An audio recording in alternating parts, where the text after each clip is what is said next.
So yeah,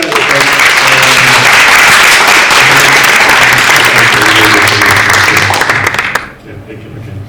So yeah, imagine like walking through Kabukicho, neon lit Blade Runner type landscape with your headphones on, and as like a personal guide tells you about like the history of the area and like the hidden hostess club behind some unmarked door, and the Yakuza territories that like even local people don't really know about.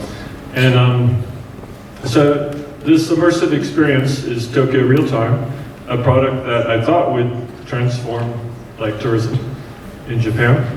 And I sunk like about $40,000 into this product back in 2008, and a product that almost nobody bought. So to understand this failure, I want to back up and start, I guess, like, so at the beginning when I moved to Japan back in 2000, and I worked at Dell Computer in IT. And during that time, I was learning Japanese. So I bought some flashcards to learn kanji. And I thought they were kind of terrible flashcards.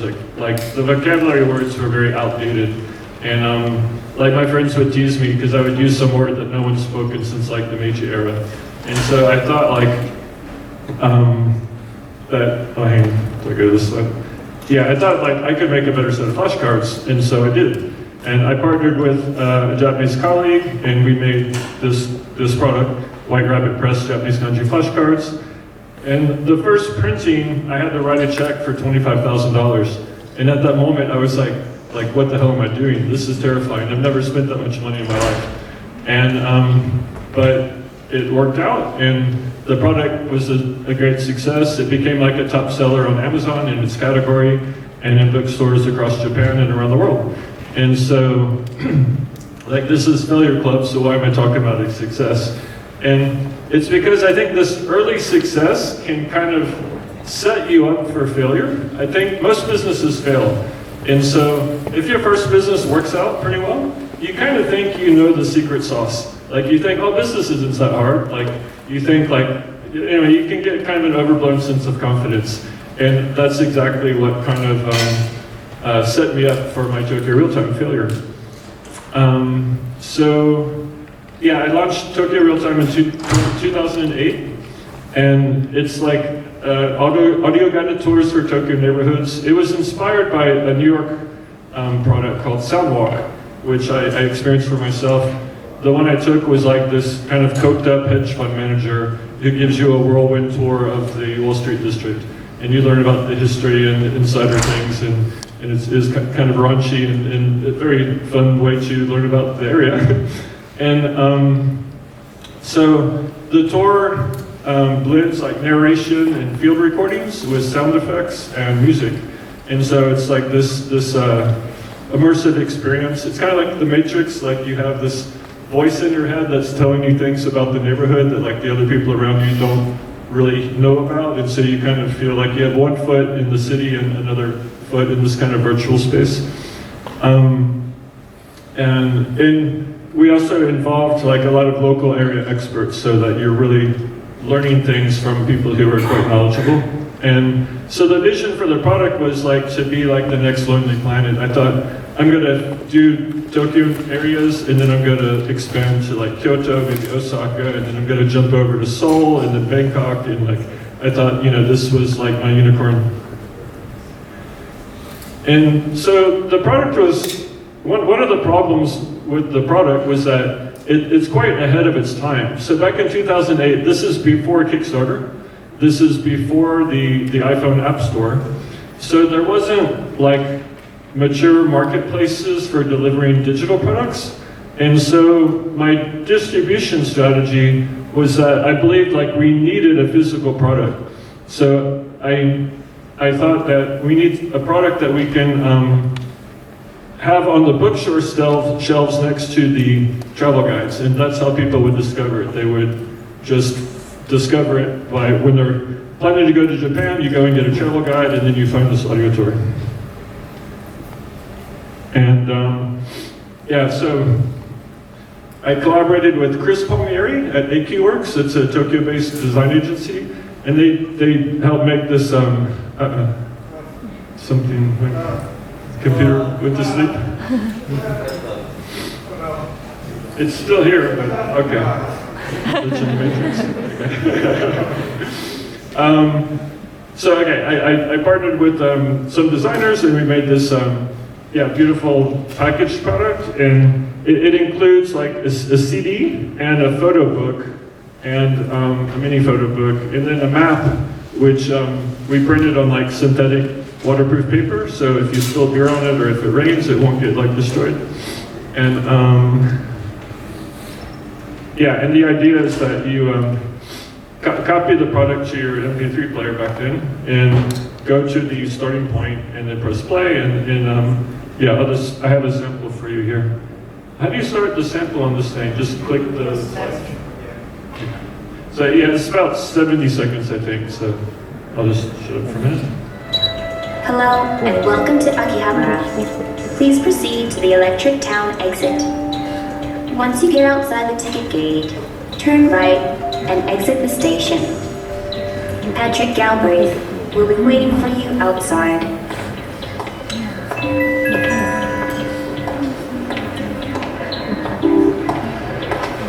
Welcome to Akihabara. My name is Patrick W. Galbraith, and I'll be showing you around today.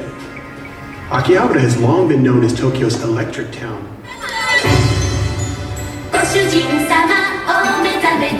There was a boom starting in 2005 when maid cafes appeared on the TV drama The Train Man. There are now around 50 establishments.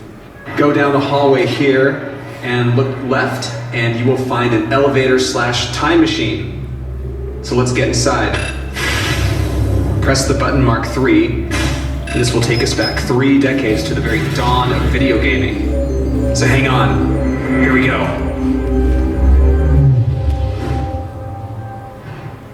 But the difference is a quite a frisky place where young people frolic around, get to meet each other, lots of naked people, so quite a nice atmosphere, I would say.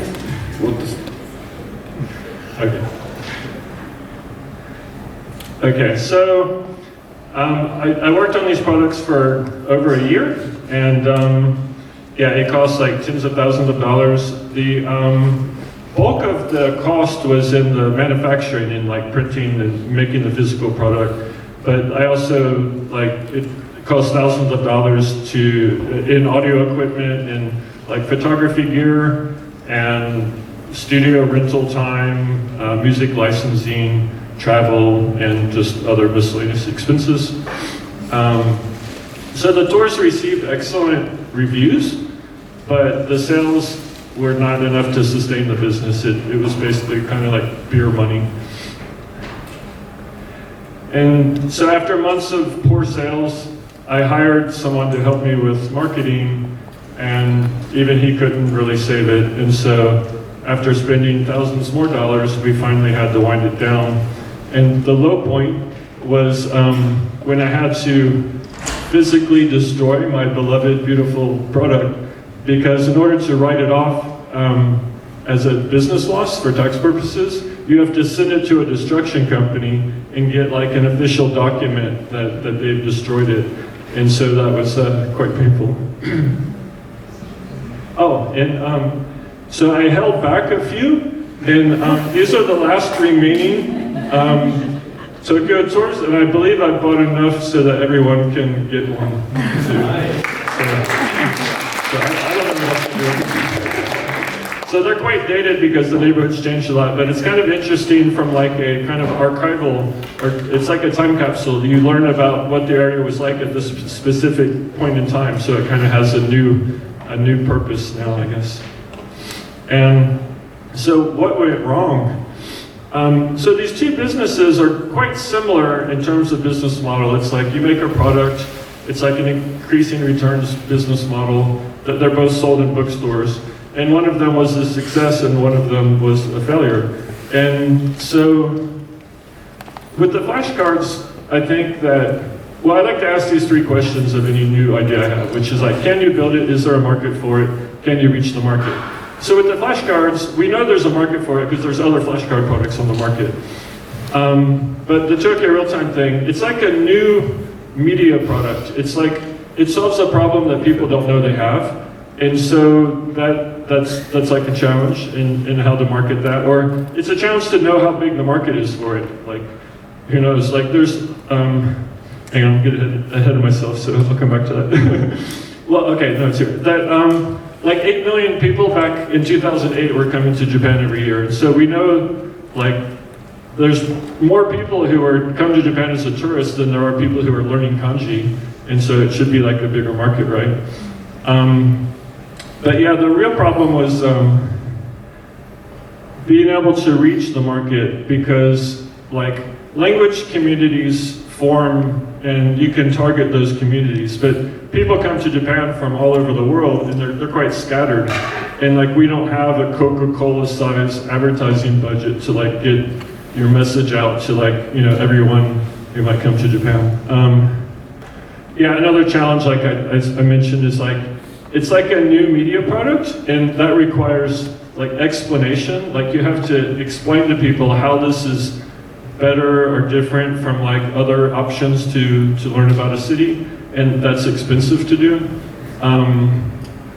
And yeah, the flashcards have a clear value proposition. It's like, it saves you hundreds of hours to like pick words and define them so that you can make your own flashcards. We've done a lot of that work for you. Yeah, it's like basically how do you say in like a snappy ad that like Tokyo Realtime delivers an immersive storytelling experience with authentic expert perspectives at a fraction of the cost of a personal guide, turning an ordinary trip into a rich contextual journey through the city. Like how do you say that in like a web banner ad or something? So like we were quite successful in getting like a lot of global media coverage for the product, but it just didn't amount to anything. I really thought that it would, but like when you get some advertisement, like we got coverage and we were in the Lufthansa in-flight magazine, we were in like New York Post, Guardian, CNN Go, Japan Times, bunch of other stuff. And like, yeah, it's just like wind that blows in one window and out the other. It's just like a day in the media just doesn't, because like how many people are just about to go to Japan when they read that article, or, you know?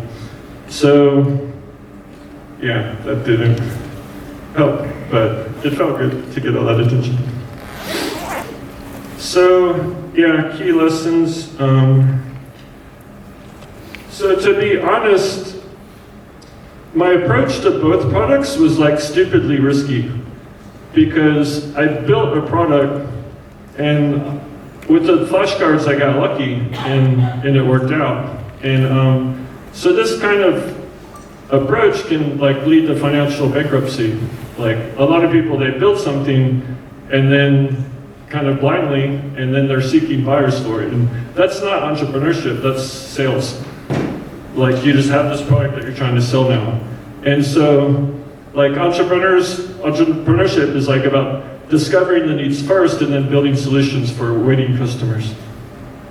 What else was on that slide? Oh yeah. Did I skip that? Sorry. Okay, no, I covered. So yeah, what would I do differently? Like, if I could go back, I would just make a digital only product. And like maybe create like a 15-minute tour and try to sell it for $5 instead of making this full 10,000 word 60-minute tour with the physical product and the photo book and the map and the website and everything. Just make like a little sample, and if no one's willing to buy that, then like they're probably not going to buy the full tour either. Yeah, I would use crowdfunding now, which didn't exist back then. And yeah, also like I met so many people who told me that what I was doing was like great, and they thought it's a great idea. And I should have like tried to see if they would place a pre-order, because you know maybe they're just telling you it's a great idea and they're not really interested. And so you can validate that enthusiasm by trying to like book a sale, or asking them like, hey, can you recommend any friends who might be interested in the product? Because if they have like a deep interest, then you know they would probably be more likely to do that. And then of course, if I could do it again with today's tech, there's so many possibilities to use like augmented reality or spatial photography, like Google Vision, or the Apple Vision Pro thing, or like with geolocation, like there's like a million things that you could do now that you couldn't do back then.